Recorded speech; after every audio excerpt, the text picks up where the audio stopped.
Throughout this series, we've examined the New Testament through and through, and looked at it from every angle. The evidence for its reliability is simply overwhelming. So to wrap up this series, we'll cover the leftover objections.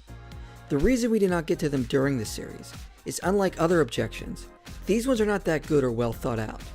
But unfortunately, people still bring them up, so we'll close this series by easily refuting them. The first one is that the New Testament authors were biased, so we can't trust anything they said.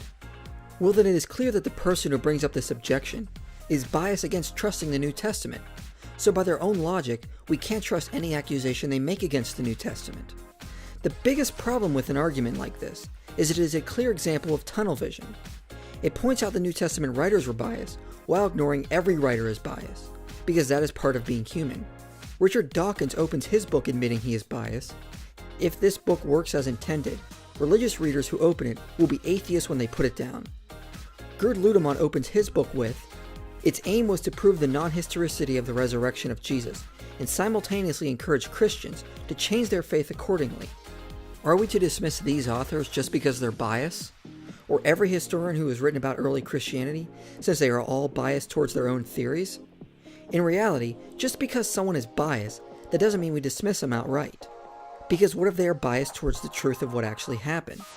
Historian Michael Grant says Caesar's Gallic Wars is among the most potent works of propaganda ever written, but also says it is extremely hard to fault him on facts.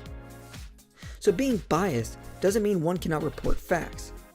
This is a very silly argument and hardly a good response, because we can just reply, we cannot trust the skeptic's argument against the New Testament because they are also biased, and by their own criteria, they must be dismissed. What this objection is really saying is the other person is presenting something that doesn't agree with my already determined view, so I'll just dismiss it outright, since it doesn't conform to what I think is already true. It is a cleverly disguised ad hoc dismissal, because someone is challenging their beliefs. So moving on to another objection, this one is used often, but it actually comes from a few scholars. Here's Dr. Bart Ehrman to present it during his debate with Mike Licona. Moreover, the followers of Jesus were Aramaic-speaking peasants from Galilee, lower-class men who were not educated.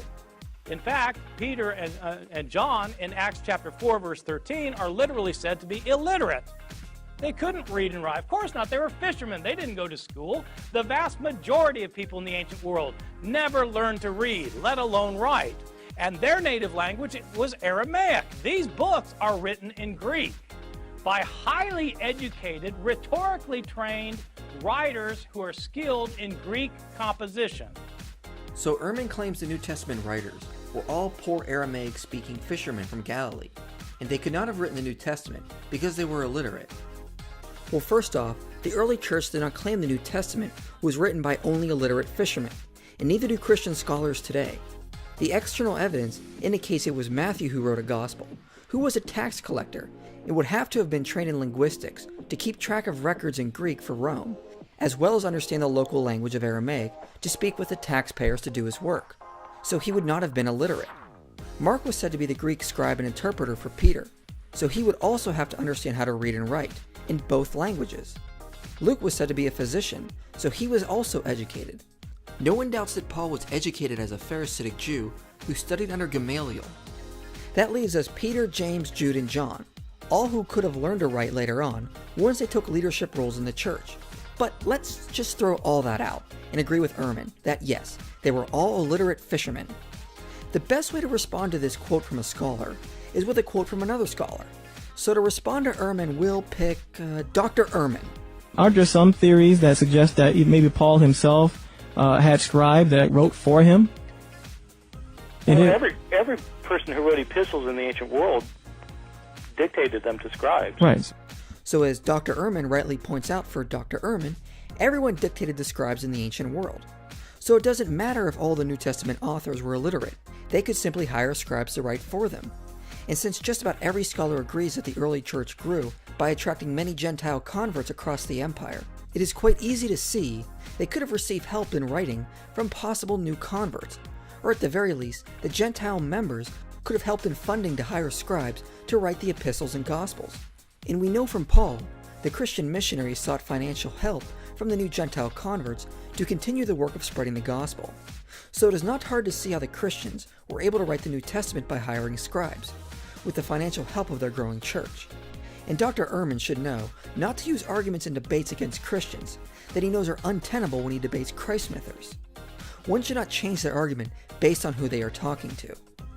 Moving on, some try to dismiss the New Testament because it mentions miracles, and any book that mentions miracles should be dismissed outright. However, anyone who makes this claim clearly has not read any ancient history, as Gary Habermas points out. Well, then you go, yeah, but they got miracles in them. So do all the Greco-Roman historians. Oh, you're kidding. No, they do. Virtually every Greco-Roman writer. Now, Thucydides is an exception.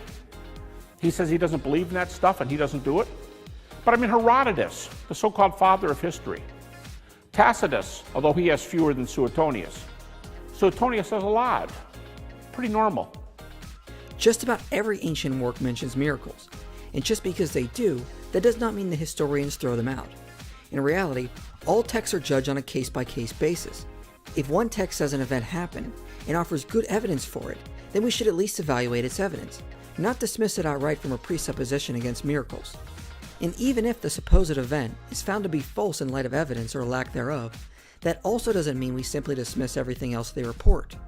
That would be an association fallacy, and that is not how the study of ancient history works. So why would we apply a different special standard to the New Testament that is not applied to other ancient works? In reality, this objection, like the first, is an example of someone arguing with tunnel vision and ignoring the rest of ancient history, as well as trying to dismiss an entire book just because they don't like certain parts. The final objection is probably the most popular, and it is the New Testament contains contradictions. So it must be false because they cannot agree on certain facts. Well, to bring this up again, but this is also arguing with tunnel vision, and is also ignoring the real point. First off, most of these so-called contradictions can easily be resolved by looking at context or using common sense, and we've already begun to do this. Second, even if these supposed contradictions cannot be resolved, this is ignoring the fact that many different eyewitness testimonies and written accounts that report the same event almost always contradict, yet no one thinks the event did not happen. For example, did Nero openly send men to burn the city of Rome in 64 AD, as Suetonius puts it? Or did he do it secretly, as Dio Cassius says? Or perhaps he wasn't responsible at all, as Tacitus hints to. Did Nero watch the city burn from his palace rooftop, as Dio Cassius says? Or from a tower, as Suetonius reports? Or was he miles away, as Tacitus tells us? By the very logic skeptics apply to the Gospels, we could also use it to conclude Rome was never burned, just because the accounts contain contradictions.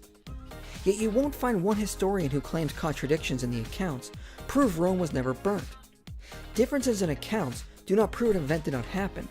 On the contrary, many rightly point out that differences in accounts show reliability that something did in fact take place, and there was no later coercion to make sure everyone was telling the exact same constructed story. This business of how many women went to the tomb at what point and who did they meet and where did the appearances happen. Now those are not quite as difficult as has sometimes been made out, and there is some harmonizing that is possible, but I have tended to take the line, as I hinted, that many other writers have done, which is confirmed again and again by those who study the laws of evidence in police courts and so on, that if 5 people all see the same traffic accident and at once give an excited and breathless account to the policeman, or to different policemen, then you will find that those accounts do not exactly match up. But that doesn't mean there wasn't a traffic accident. It just means that people are trying to describe what they saw, and it's more complicated than you might have thought. Indeed, one of the things which was missed out from this lecture in my determination to get it down to nearly an hour, which it wasn't when I started today, was a wonderful scene from a book called Wittgenstein's Poker, which describes an incident which took place in a seminar in Cambridge when Wittgenstein brandished a poker from the fire, appearing to threaten the philosopher Karl Popper with it. And those present included some of the finest theological minds in the mid-20th century world, but none of them could agree afterwards about what exactly had happened, what order the events had taken place in, and so on. There's a whole book written about that. And so, I mean, this is how real life works. But if somebody skewers me and says, well, you can't tell me whether it was 2 women who went or 1 or what, then I'll put my hand up and say, no, I probably ultimately can't tell you that, but actually I don't think it matters, and I think, if anything, that rather strengthens the case for the breathless eyewitness theory. Homicide detectives who interview witnesses who have seen a murder will often receive accounts that contain contradictions, or mention varying facts, or leave out certain facts altogether. This is common in all eyewitness testimonies, but that doesn't mean testimonies are unreliable, and this especially does not mean someone was not murdered before their eyes. J. Warner Wallace was a cold case homicide detective for over a decade, and has a wealth of knowledge in working with eyewitness testimonies, and says contradictions often appear between different eyewitnesses. As a detective, I have learned to accept the variation I see between eyewitness accounts. I've interviewed witnesses of crimes occurring just hours earlier, only to find what appears to be significant contradictions between the accounts. It's my job as the investigator to determine why the eyewitnesses appear to contradict one another, even though there is no doubt the event occurred and the witnesses were telling the truth. This simply happens because different facts will stick out to different people, but this no way shows what they are telling is false. In fact, it shows a great amount of honesty and reliability if the gospel writers, in writing about the same events, often differ in how they report. They preserved how their reports were, and show us they did not get together later on to make it all up, but kept the accounts as they were told. The differences in the accounts match how typical eyewitnesses report events. So this actually can be used to strengthen the reliability of the New Testament, instead of dismissing it. And with that, I'll leave you with the words of J. Warner Wallace, a homicide detective and expert on eyewitness testimonies, who was an atheist, then examined the eyewitness reports of the Gospels, and became a Christian because of how reliable their accounts were on the resurrection. You want to be able to assess the opportunity for collusion when any eyewitnesses come together to report an event. Here's what I mean. Typically, when I am called out in the middle of the night, I make sure that I ask to have the witnesses separated. If you don't separate witnesses, you end up with people talking to each other and colluding, not colluding, but just getting their stories lined up. It can be very innocent, but I don't want that to happen. Do you honestly think if we had 4 Gospels that all said the exact same thing, that they would be under any less scrutiny, under any less criticism? Of course they wouldn't be, because you would think, well, gosh, these guys got together and got their story together. I want to see a certain level of variation between accounts, because then I know, especially, get this, there's times when I am late to a crime scene, and people have had the chance to talk. And if they've had the chance to talk, but then when I separate them and I ask them all their stories, there's still some apparent variation between these stories, I feel really good about it. Because even when they had the chance to line up their stories, they didn't. They saw it slightly differently, given their backgrounds, and they reported it that way. Well, here's what we have in Scripture. Folks who had the opportunity to line up their stories. You don't think that the gospel authors couldn't have done that, or the early church couldn't have done that? But they didn't. And that, to me, gives me great confidence that this variation is the natural kind of variation I would expect to see.